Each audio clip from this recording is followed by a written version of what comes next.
Assalamualaikum warahmatullahi wabarakatuh.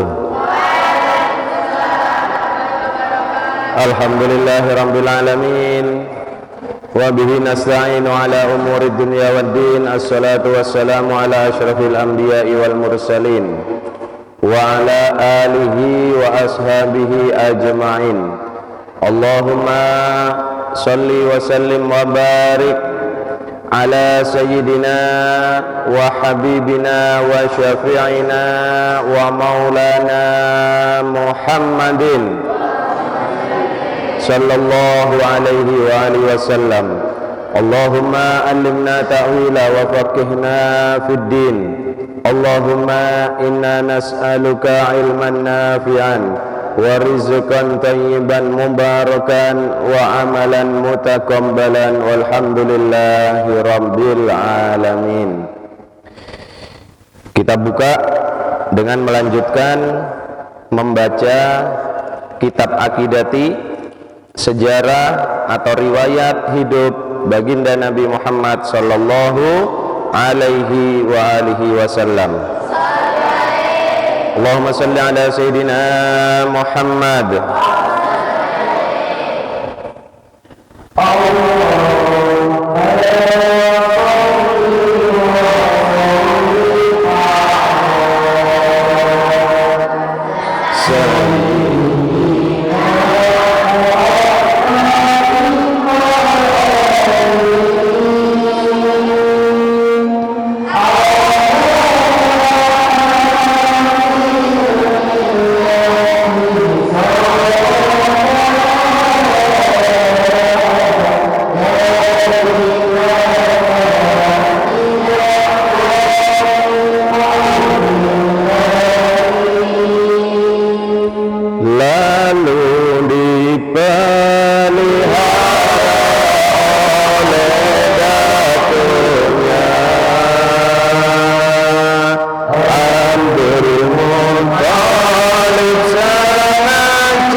salli ala Sayyidina Muhammad. Kita lanjutkan kembali pada kajian selanjutnya ya, riwayat hidup baginda Nabi Muhammad sallallahu alaihi wasallam. Mudah-mudahan kita mendapat syafaat beliau. Amin ya rabbal alamin. Baik para santri dan para pendengar di rumah, kita lanjutkan kembali pelajaran kita surat Al-Anbiya. Pagi hari ini kita sampai pada ayat yang ke-13. Insyaallah ayat ke-13, ke-14 dan ke-15. 3 ayat yang akan kita pelajari. A'udzu billahi minasyaitonir rajim. Bismillahirrahmanirrahim. La tarkudu warji'u ila ma utriftum la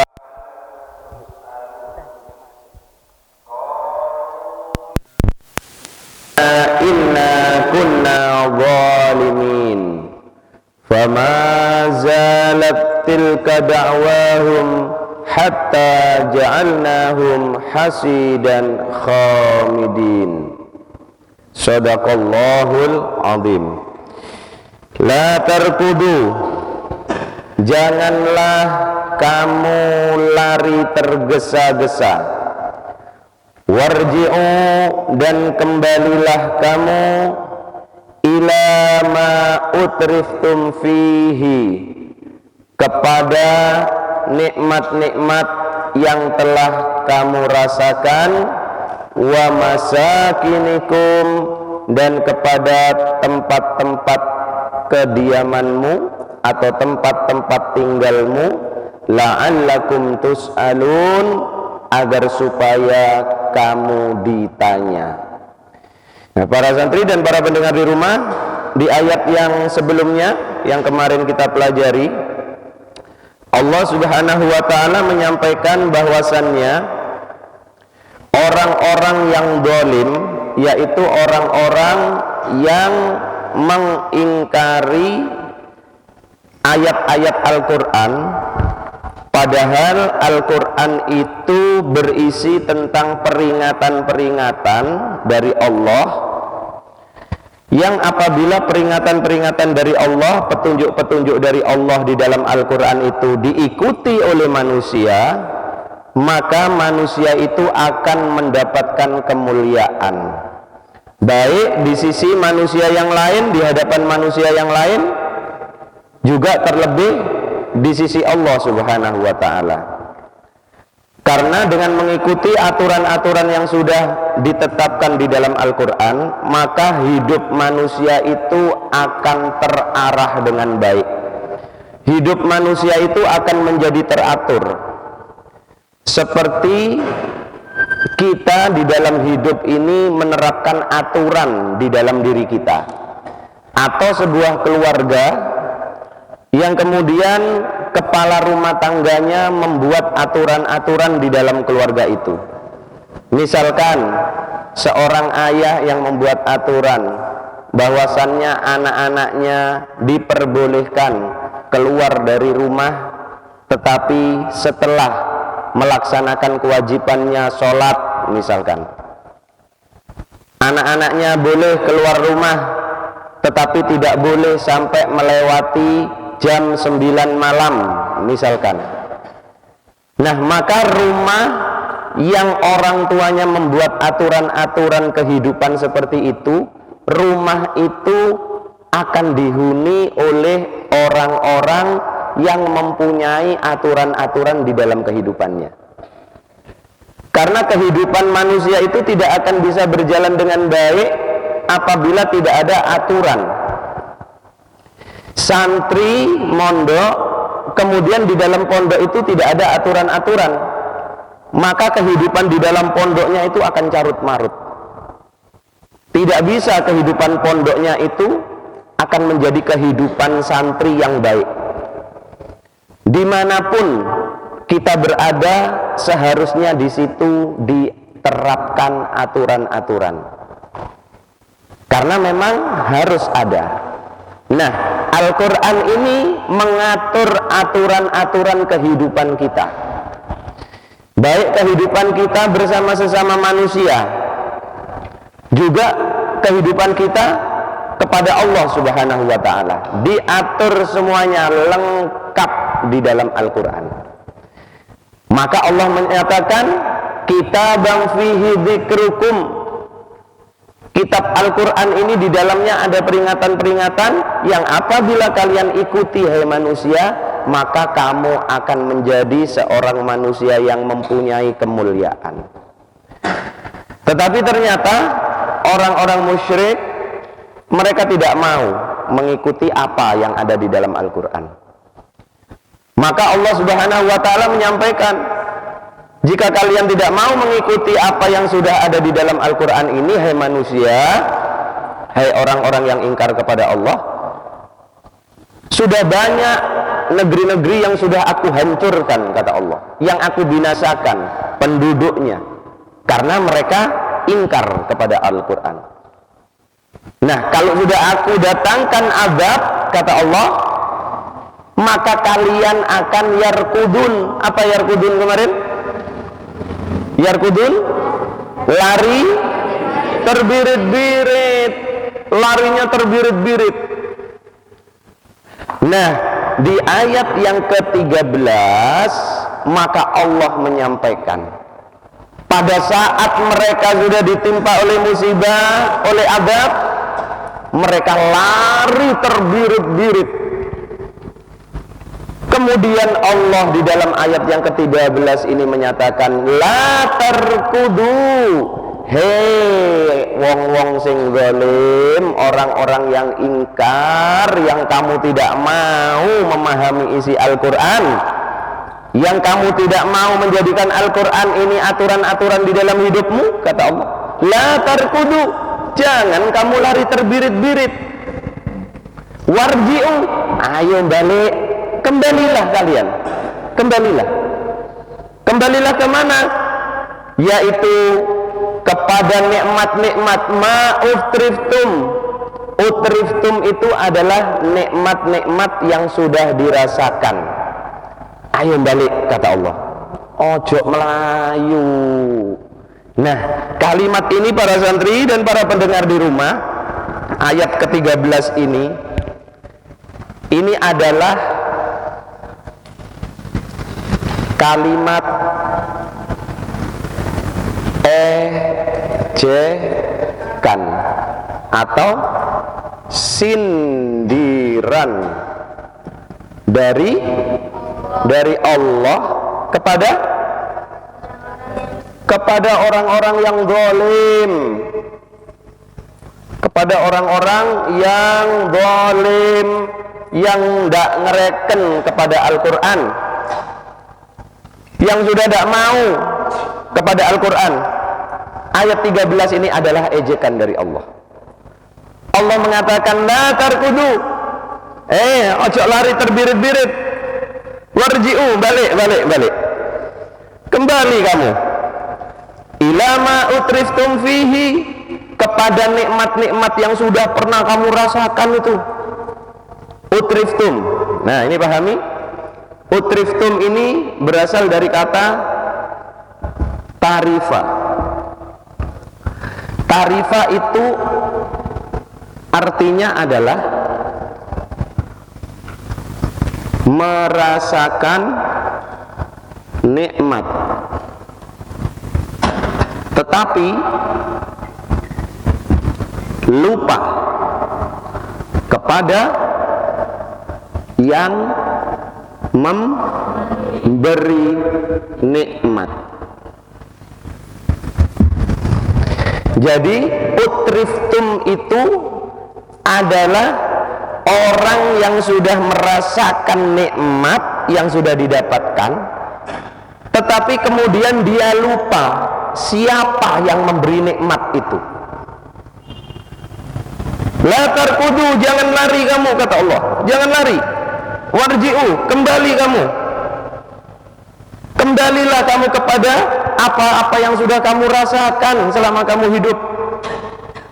Diberi kesehatan oleh Allah, diberi kekayaan oleh Allah, bisa punya kendaraan, bisa bangun rumah bagus, bisa punya harta yang melimpah. Tetapi orang-orang yang dolim itu merasakan nikmat dari Allah dengan perasaan apa itu? Lupa daratan. Perasaan lupa daratan. Orang yang merasakan nikmat, para santri semuanya, tetapi kemudian dia lupa daratan, maka orang yang seperti ini, yang utriftum ini, dia lupa siapa yang memberi nikmat,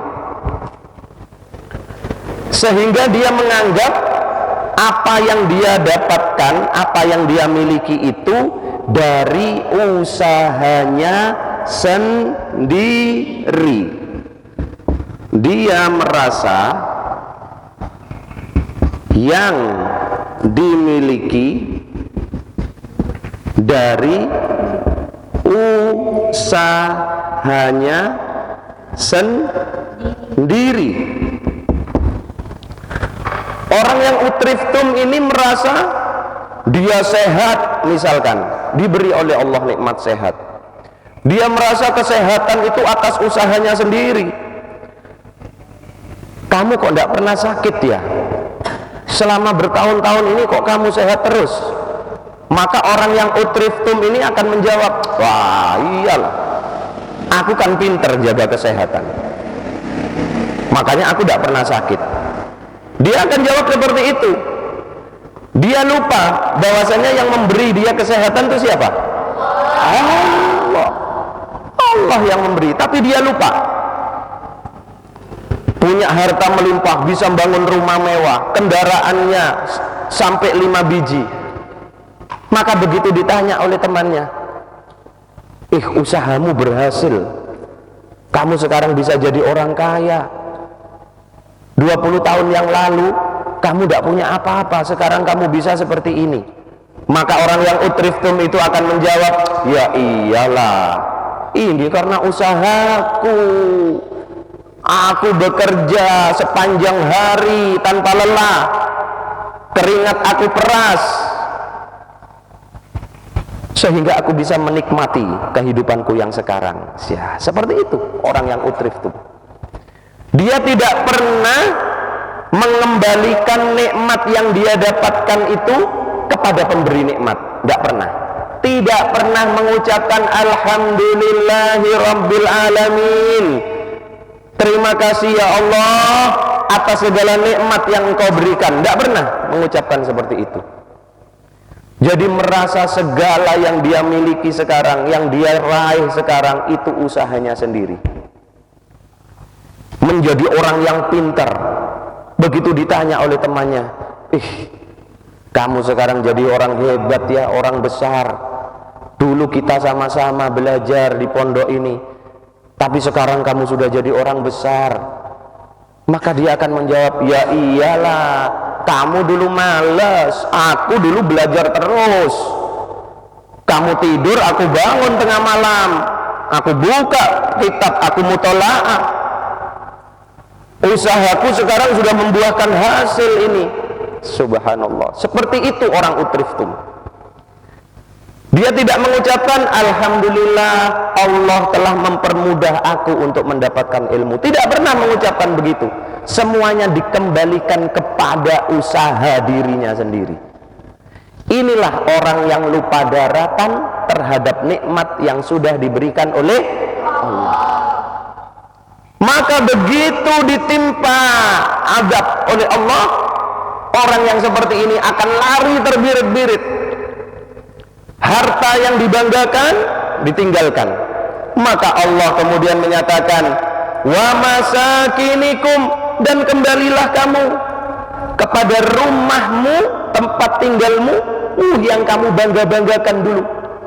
Lantainya dari marmer, temboknya dari marmer, gentengnya dari marmer. Wah, ada genteng dari marmer.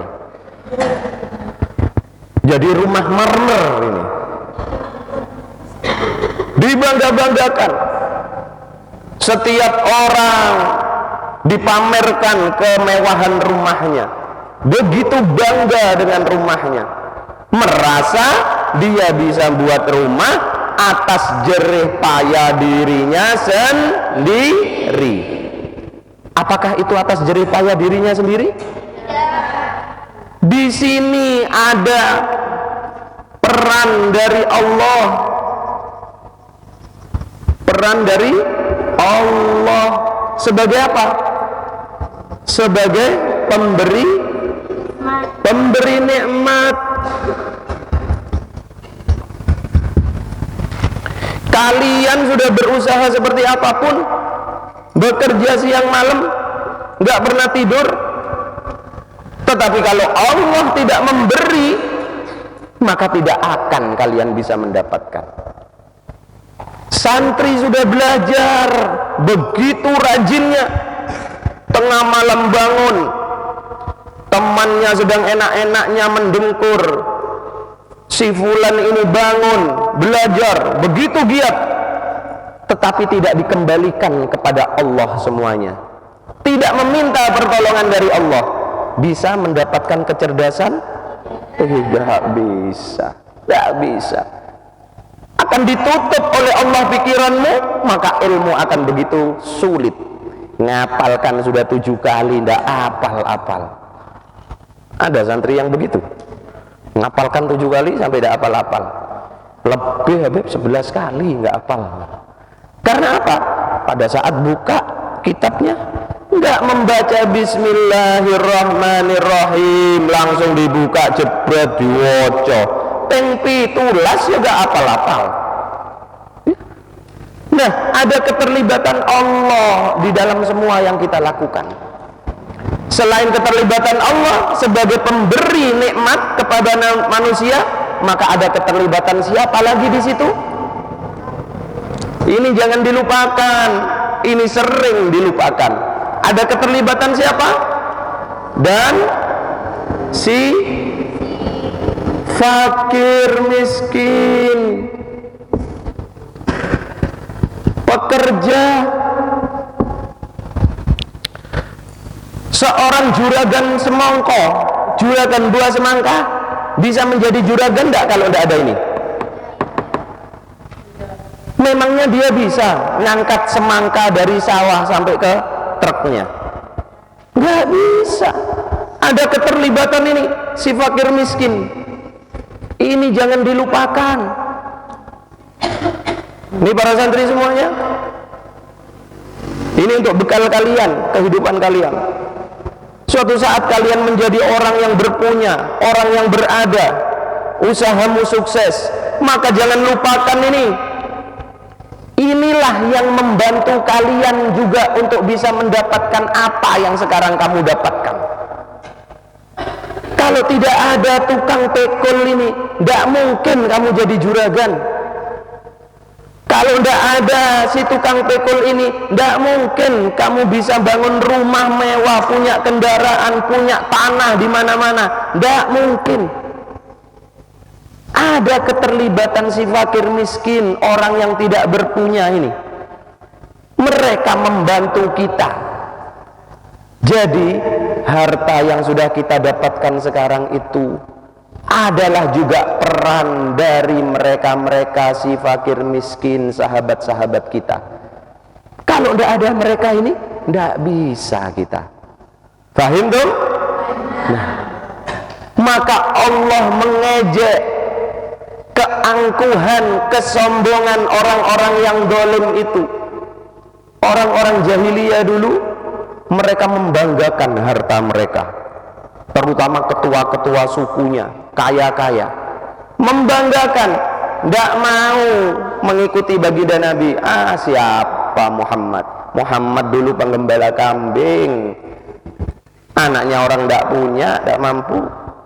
Kok sekarang mengaku menjadi nabi? Kok sekarang mengaku mempunyai wahyu? Sekarang mengaku mempunyai mukjizat yang namanya Al-Quran yang katanya datangnya dari Allah. Tidak mungkin. Mereka begitu membanggakan kekayaannya. Maka kata Allah, la tarkudu, geletek awakmu ini. winginane sombong, waduh, gak sholat duhur ta? Sudah datang waktunya sholat duhur, bos gak sholat duhur, kok sih gampang, sholat nomor 2, syahadat nomor 1, siap begitu, nanti dulu. Waduh, begitu ditimpa oleh Allah adab, lari terbirit-birit. Mana dulu gagahmu, mana dulu sombongmu, kok sekarang rumah mewahmu kamu tinggalkan untuk menyelamatkan diri, harta-hartamu kamu tinggalkan demi untuk menyelamatkan diri. Cari tempat sembunyi, di bawah meja, di bawah tempat tidur, sembunyi. Inilah ejekan dari Allah. Kenapa mereka diperintahkan kembali oleh Allah? Balik kamu, warji'u ila ma utriftum fihi wa masakinikum. Kembalilah kamu kepada nikmat yang sudah pernah kamu rasakan dan tempat tinggal, rumah-rumah yang kamu banggakan itu. Balik kamu ke sana untuk apa? Maka kata Allah, la'allakum tus'alun, agar supaya kamu ditanya. Ditanya oleh siapa? Ditanya oleh siapa? Oleh Allah. Nah, besok kita akan ditanya oleh Allah.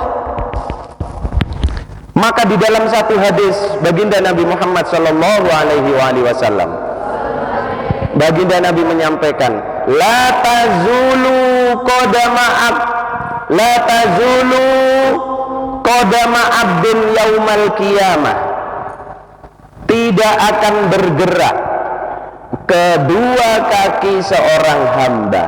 Ini kata Allah, hatta, sehingga mereka ditanyakan tentang arba'in, 4 perkara.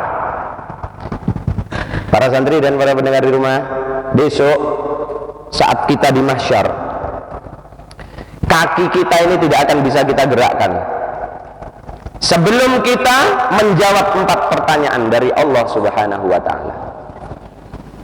Apa itu pertanyaannya?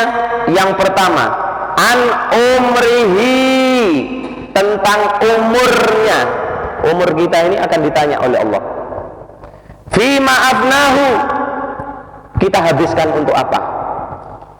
Kita dikasih oleh Allah selama di dunia umur 60 tahun, 70 tahun, 80 tahun, bahkan sampai 100 tahun. Maka akan ditanya oleh Allah, kamu habiskan untuk apa? Hei manusia, umurmu dulu. Aku kasih kamu umur panjang. Maka ada manusia yang menjawab, ya Allah, umur hamba dulu 70 tahun ya Allah, hamba habiskan untuk apa? Untuk ngucut ya Allah. Hamba habiskan itu ya Allah, bukan untuk ibadah. Enggak ya Allah. Kenapa? Enak ngucut itu ya Allah. Akan menjawab seperti itu. Tetapi orang-orang ahli ilmu, ahli ibadah, orang-orang yang soleh, soleha, maka dia akan menjawab, alhamdulillah ya Allah, engkau berikan hamba umur panjang, hamba habiskan untuk menghadap kepadamu ya Allah, bermunajat kepadamu, beribadah kepadamu. Hamba habiskan umur hamba untuk menuntut ilmu-ilmumu ya Allah. Subhanallah. Pertanyaan pertama. Pertanyaan kedua, an jasadihi, tentang badan kita. Diberikan oleh Allah sehat, tidak pernah sakit selama hidup, sehat. Kalau sakit cuma pilek, sehari 2 hari sembuh, hebat. Sakit paling biduren, ya, tahu sakit biduren? Ada yang sakit biduren? Ada. Nggak enak itu sakit biduren itu. Sakit yang nggak pernah disambangi oleh orang lain, sakit biduren, ya. Nggak ada orang sakit biduren disambangi sama tonggonya, ya.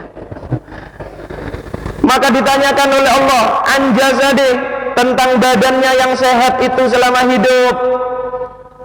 Maka digunakan untuk apa? Oh ya Allah, hamba dulu sehat selama hidup ya Allah. Terus kamu habiskan untuk apa? Ya biasa ya Allah, cangkruan. Biasa ya Allah, hamba habiskan untuk guyonan setiap hari. Maka orang seperti itu yang akan merugi. Diberikan kesehatan tetapi digunakan untuk yang tidak bermanfaat.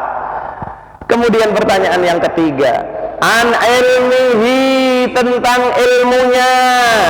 Nah, tentang ilmunya ditanya oleh Allah, hei orang-orang yang punya ilmu, orang-orang yang punya ilmu, ilmu yang kamu miliki itu kamu amalkan dengan cara bagaimana dulu? Nah, ini orang yang punya ilmu, ini berat tanggung jawabnya. Maka orang yang punya ilmu yang kemudian mengamalkan ilmunya, mengajarkan ilmunya, maka dia akan menjawab, alhamdulillah ya Allah, dulu hamba mengajar selama hidup kepada santri-santri ya Allah, kepada anak-anak, remaja-remaja, hamba ajarkan tentang Engkau ya Allah, hukum-hukummu hamba ajarkan, bagaimana ibadah kepadamu. Maka orang yang punya ilmu yang mengamalkan dengan baik akan menjawab seperti itu. Tetapi orang yang punya ilmu tetapi tidak diamalkan dengan baik, maka dia akan menjawab, ya Allah, hamba memang punya ilmu, tetapi dulu hamba tidak mengamalkannya ya Allah. Hamba punya ilmu, hamba ajarkan kepada orang lain ya Allah, tetapi dengan cara yang tidak baik. Hamba ajak mereka untuk saling bertengkar satu sama lain ya Allah. Hamba pengaruhi mereka. Ayat-ayatmu hamba belokkan maknanya ya Allah. Orang yang berbuat tidak baik akan menjawab seperti itu. Dan pertanyaan yang keempat nih para santri dan para pendengar di rumah, an malihi, tentang hartanya. Kita akan ditanya besok tentang harta kita. Apa yang ditanyakan oleh Allah? Min aina iktasabahu. Nih pertanyaan yang pertama soal harta. Min aina iktasabahu, dari mana kamu mendapatkan hartamu? Tuh, ayo. Iso ndak jawab besok pertanyaan teko Gusti Allah. Dari mana kamu, hai saudagar-saudagar orang kaya-kaya, mendapatkan hartamu itu dulu dari mana? Dari cara yang halal apa dari cara yang haram? Haram-haram dikit ya Allah. Kalau halal terus angel ya Allah, tidak cepat kaya hamba. Akan menjawab seperti itu besok. Min aina iktasabahu. Makanya hati-hati besok, mudah-mudahan santri ada yang jadi orang kaya. Amin, seneng lek ditungakno dadi wong sugih. Mudah-mudahan santri besok ada yang menjadi ustadz-ustadzah. Nah, kurang keras aminnya. Lebih keras kalau didoakan jadi orang kaya. Ya tidak apa-apa, jadilah kalian orang kaya, tetapi dengan cara yang benar, dengan cara yang baik. Karena besok hartamu akan ditanyakan oleh Allah. Dari mana kamu mendapatkan dulu? Bagaimana caramu mendapatkan hartamu? Kalau kita mendapatkan dengan cara yang baik, yang halal, alhamdulillah aman. Kemudian pertanyaan yang kedua tentang harta, wa fima anfaqahu, dan kamu habiskan untuk apa hartamu itu? Manusia, harta yang kamu miliki, yang sudah aku berikan melimpah kepada dirimu, kamu habiskan untuk apa selama kamu hidup di dunia? Hamba habiskan ke mall ya Allah, belanja online setiap hari hamba ya Allah, online paket, sampai bosen itu tukang paketnya ya Allah. Akan ditanya besok oleh Allah. Tetapi orang-orang kaya yang soleh, maka kata Rasulullah, sebaik-baik harta itu apabila berada di tangan orang-orang yang soleh. Sehingga apa? harta itu akan bermanfaat untuk orang banyak. Nah, apabila harta itu menjadi seperti tadi, waduh, Masya Allah, maka akan menjadi sebab kemuliaan bagi yang punya besok di sisi Allah Subhanahu wa ta'ala. Nah, inilah para santri, ayat yang ke-13, ejekan dari Allah. Mudah-mudahan kita tidak termasuk golongan yang dikatakan oleh Allah, la tarkudu, ojo melayu, geletek kon, wanimu wani angas tiba begitu dihadapi temenan, terbirit-birit koncong. Begitu loh kata Allah, koyok-koyok metua wani kendel, tiba begitu dihadapi kebirit-birit tawakmu tiba itu namanya wani apa? Wani angas, wani angas gitu kan. Koyok-koyok wani tiba jekete ya. Nah, inilah orang-orang yang zalim itu seperti itu. Nah, kemudian di ayat yang selanjutnya, qalu, mereka berkata, siapa mereka? Orang-orang yang zalim yang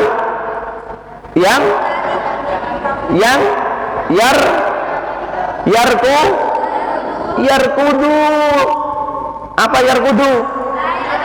Yang lari kebirit-birit tadi. Kalau mereka kemudian berkata, begitu datang adab dari Allah, mereka kemudian mengatakan, ya wailana, aduh celaka kami. Geletek. Aduhai celakalah kami. Inna kunna zalimin. Sesungguhnya kami ini ya Allah adalah orang-orang yang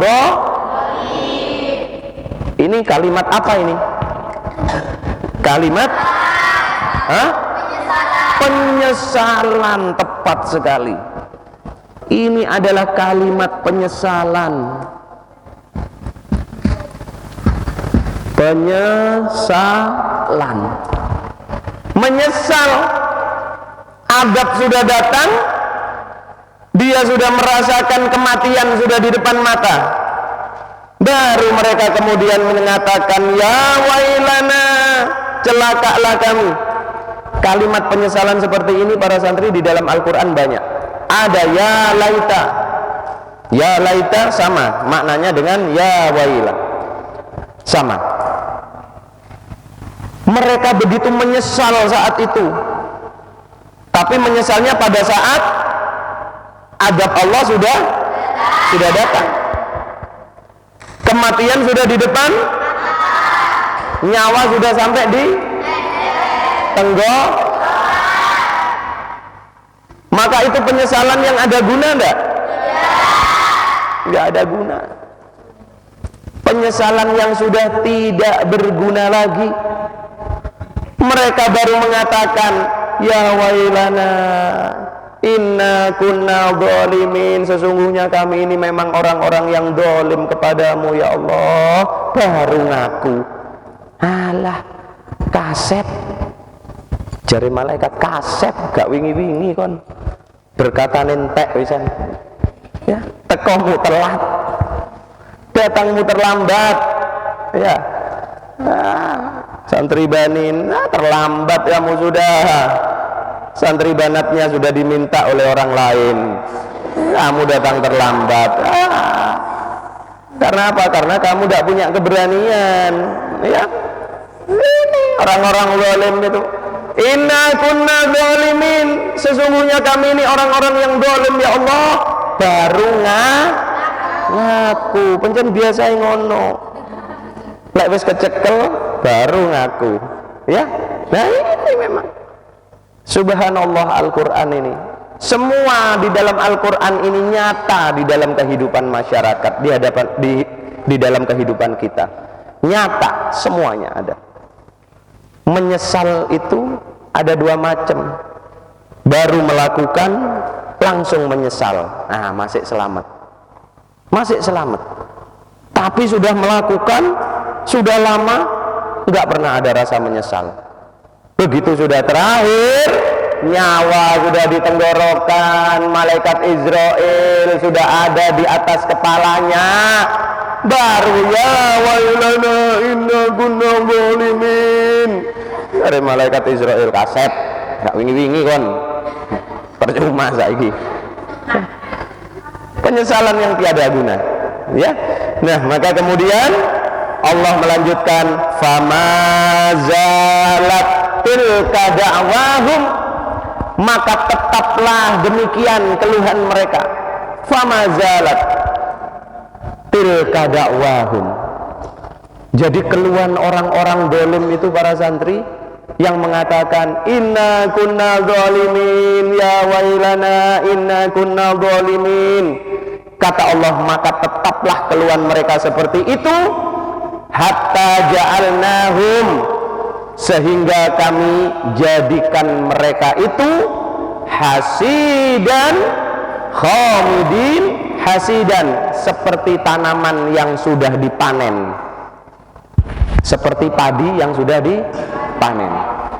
Jadi orang-orang dolim itu kalau sudah datang adab dari Allah baru mengucapkan kalimat penyesalan, dan tidak sekali, terus ya wailana ya Allah ya Allah ya Allah ya Allah ya Allah terus, ya Allah terus. Sama kayak kita kalau sudah sehat angel ngucapno ya Allah ya Rahman ya Rahim, wangel. Tapi lek wis nggeletak di tempat tidur, ya ininya sudah perot, nak stroke, sudah tidak bisa bergerak, tidak bisa jalan, megang sendok aja gemeter begini tangannya, baru kemudian ya Allah ya Allah ya Allah ya Allah terus 1000 kali sehari. Maka kata Allah, famazalat tilka da'wahum, ejekan lagi dari Allah, biarlah mereka itu mengucapkan kalimat itu terus menerus, merengek-rengek. Seperti apa?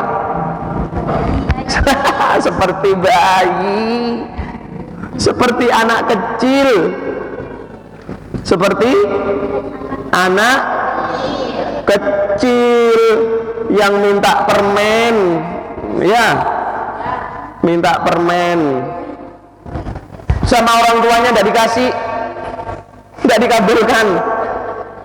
Takut apa? Takut giginya gigis, sakit. Maka anak kecil itu merengek-rengek terus, ibu terus digandoli ini baju ibunya, ibu permen terus, ini tidak berhenti. Orang-orang dolim itu seperti itu nanti, ya wailana inna kunna zalimin, terus nangis menyesal, merengek-rengek kepada Allah. Maka kata Allah diajak, famazalat tilka da'wahum, mereka akan mengucapkan terus seperti itu, sama dengan anak kecil yang merengek-rengek minta kepada orang tuanya. Koyok santri minta HP, Pak, HP. Nah kan, merasa itu. Seperti itu, lucu. Dulu merasa hebat, merasa gagah, merasa paling. Begitu oleh Allah dikasih stroke jebret, ya, ngadeg kayak wis gak kuat tapi rogo. Ayo baru, ya Allah, ampuni ya Allah. Kaset wis kate dut, ya. Hatta ja'alnahum, sehingga kami jadikan mereka itu, kata Allah, hasidan, seperti tanaman yang baru dituai, dipanen. Tanaman padi kalau belum dipanen, buahnya itu lebat, maka yang melihat akan tertarik. Tertarik. Pohon mangga yang buahnya lebat, maka akan menarik setiap orang yang melewatinya, matanya akan menarik. Tertarik ini melihat. Bahkan kadang bukan hanya matanya yang tertarik, tangannya juga tertarik. Tangannya juga tertarik. Tetapi setelah buah mangga itu dipanen semuanya, hanya tinggal pohon, batang dan daun-daunnya. Menarik lagi nggak? Bolak-balik lewat di situ nggak noleh, nggak ada sudah. Maka orang-orang dolim itu yang merengek-rengek kepada Allah dijadikan oleh Allah seperti tanaman yang baru dipanen tadi, dilewati oleh orang, nggak dilihat, nggak menarik. Seperti kalau kita lewat di sawah, tanaman padi yang sudah habis dipanen, tertarik nggak kita melihat? Tanaman padi yang sudah dipanen itu kalau kita lewat, nggak tertarik. Karena apa? Sudah menguning sudah.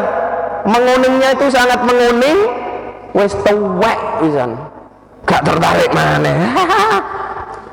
Tapi kalau masih hijau ya kelihatan enak dipandang mata. Maka pagi-pagi kita lewat, kita akan berdiam diri di tengah sawah itu cukup lama, menyaksikan hamparan tanaman padi yang hijau. Tapi kalau sudah dipanen, enggak, noleh aja enggak. Hasidan, kemudian khamidin, juga mati tanpa gerakan. Tanpa gerakan. Tanaman padi itu kalau sudah dipanen, tadinya sekian, maka akan ditebang, tinggal segini. Kena angin gerak? Enggak gerak sudah. Tapi kalau masih belum dipanen, dia kena angin ke kanan, angin ke kiri ikut ke kiri, gerakannya indah. Tapi begitu selesai dipanen, nggak ada. Bebek aja nggak mau dekat. Bebek nggak mau dekat. Ya, karena nggak ada sudah yang bisa dimanfaatkan. Seperti api yang membara, kemudian langsung disiram dengan air, api itu menjadi padam. Ada bekasnya? Ada? Apinya masih ada? Tidak ada. Tinggal apa? Tinggal sisa-sisanya, bekasnya. Enggak ada.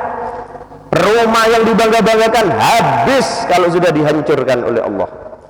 Harta yang dibangga-banggakan habis, akhirnya tertumpuk oleh tanah, jadilah harta karun, ya.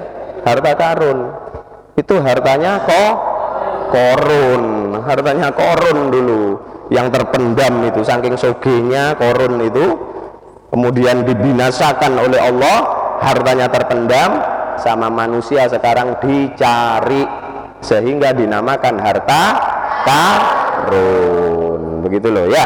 Nah, 3 ayat ini adalah ejekan dari Allah kepada manusia-manusia zalim, manusia-manusia ingkar, manusia-manusia yang sudah tidak mau memperhatikan ayat-ayat Al-Quran. Mudah-mudahan kita tidak dijadikan oleh Allah sebagai golongan orang-orang yang mendapat ejekan dari Allah ini, ya. Mudah-mudahan selama kita hidup di dunia, kita tidak menjadi tergolong manusia-manusia yang dolim kepada diri sendiri dan juga dolim kepada orang lain. Amin. Mudah-mudahan manfaat, mudah-mudahan sehat. Ayat selanjutnya akan kita pelajari insyaallah pada hari Sabtu. Wallahu a'lam bissawab. Bismillahirrahmanirrahim. Allahumma salli wa sallim wa barik ala Sayyidina Muhammad wa ala ali Sayyidina Muhammad. Allahumma inni ista'udatuka ma'allamtanihi farduduhu alayya illa jati ilaih. Wa sallallahu ala Sayyidina Muhammadin wa ala alihi wa sahbihi wa sallam walhamdulillahi rabbil alamin. Akhirul kalam. Wassalamualaikum warahmatullahi wabarakatuh.